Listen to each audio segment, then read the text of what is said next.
Olá, pessoal, bem-vindos a mais um 5 Minutes Podcast. Nos últimos 15 dias eu tive mais offline do que online porque eu tô mudando de casa, eu tô saindo da minha casa antiga e indo para uma casa nova.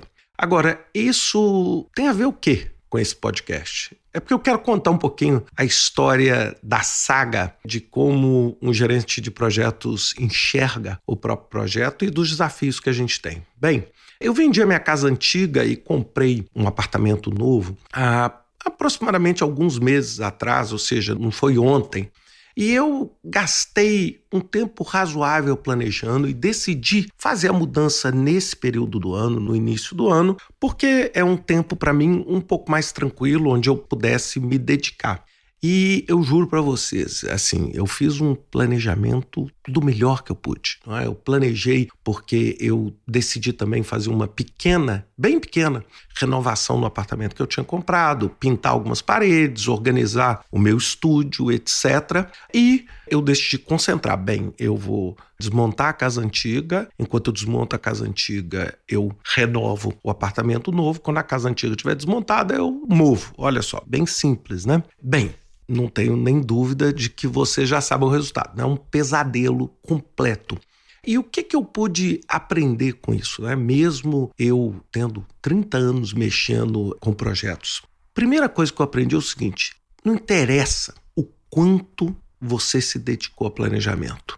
As mudanças e os eventos inesperados vão acontecer. E esses eventos inesperados são um tipo: chegar aqui e a luz ter desligado, né? O vendedor desligou a luz e vamos ligar a luz. Bem, para mim, ligar a luz era um evento de, algumas horas. Não, leva uma semana. E lembra que eu falei que eu tinha decidido fazer tudo em 15 dias. Então, em uma semana, nós tivemos o pessoal trabalhando, pintando a casa no escuro, porque não tinha luz.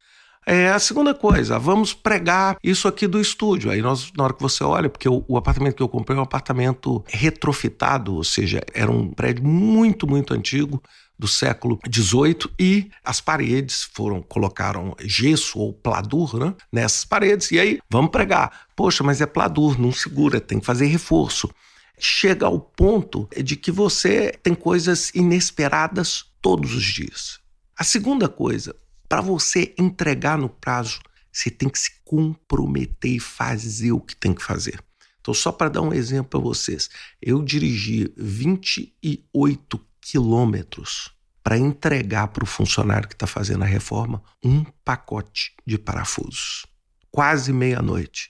Porque se eu não entregasse esse pacote de parafuso, no outro dia, às 7 horas da manhã, eu teria um atraso em tudo. Então, assim, se você quer realmente entregar o seu projeto no prazo, não adianta você fazer de 9 às 5. Não adianta, porque isso não vai acontecer.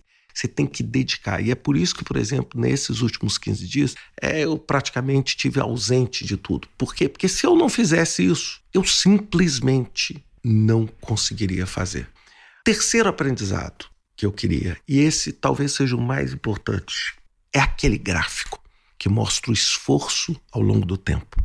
Não sei se todos vocês se lembram, mas é uma curva que vai crescendo, crescendo, crescendo, crescendo ao longo do tempo, atinge um máximo e depois cai. Todo mundo que estudou gerenciamento de projetos viu essa curva. É o que a gente chama de curva do esforço no tempo. Ou seja, o esforço vai crescendo e atinge um ponto e depois cai. Esse ponto, toda vez que eu vou ensinar gerenciamento de projetos, eu falo que esse é o ponto de caos. E eu quero dizer para vocês, existe um ponto de caos. Não interessa quanto você planejou. E esse ponto de caos aconteceu comigo algo como 10 dias atrás. É aquele ponto que você fala assim: para que eu mudei? O que eu estou fazendo aqui? É aquele dia que você não tem lugar para dormir, lugar para trabalhar, lugar para tomar banho. Tem uma mistura de cama deitada com um rolo de tinta sendo passado na parede, com luz piscando, com banheiro que não funciona. Esse é o ponto de caos. E muitas vezes esse ponto de caos não é um ponto. Ele pode ser uma semana inteira de caos. Ele pode ser 15 dias de caos. É importante a gente estar preparado para isso. Preparado, porque não adianta, por mais que você planeje, esse ponto de caos vai vir. É lógico que ele pode vir numa intensidade maior ou numa intensidade menor. Hoje, por exemplo, 15 dias depois, eu posso dizer para vocês, bem, a minha mudança ainda continua aqui. Eu estou gravando esse podcast e vendo caixas, vendo coisas desarrumadas. Mas eu já estou vislumbrando uma saída desse ponto de causa. Eu acredito que em mais uma semana e pouca, eu já vou estar numa condição melhor. Mas por que eu estou falando isso tudo? Porque muita gente chega para mim e fala assim, Ricardo, poxa, eu queria oportunidade para praticar projetos, para aprender projetos.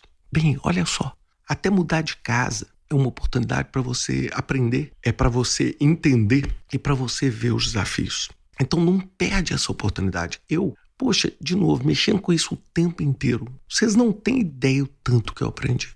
O tanto que eu vi conceitos de gerenciamento de projetos acontecendo diante dos meus olhos, sabe? Diante dos meus olhos, de como a gente, por mais que a gente tente planejar, falta coisa. Por mais que a gente tente controlar e cercar tudo, são pequenos detalhes. É mais ou menos o seguinte, você tem tudo, mas não tem o prego, mas não tem o parafuso. Sabe assim, aí você fala assim, mas o parafuso custa quanto? O parafuso não custa nada, mas quando ele não existe, você também não faz nada. Gerenciar todas as partes interessadas, gerenciar a minha esposa estressada com a obra, gerenciar o pessoal que está aqui transportando, gerenciar a empresa de mudança, trazendo caminhão. Meu apartamento é numa área histórica, então você não podia pôr um caminhão grande, então tinha que fazer inúmeras viagens, confusão, coisa que não cabe no local. Por mais que eu tinha feito o projeto, você coloca uma mesa e fala assim, pô, essa mesa ficou feia. Por mais que você tente abstrair nisso na planta, planejando antes, essa realidade acontece.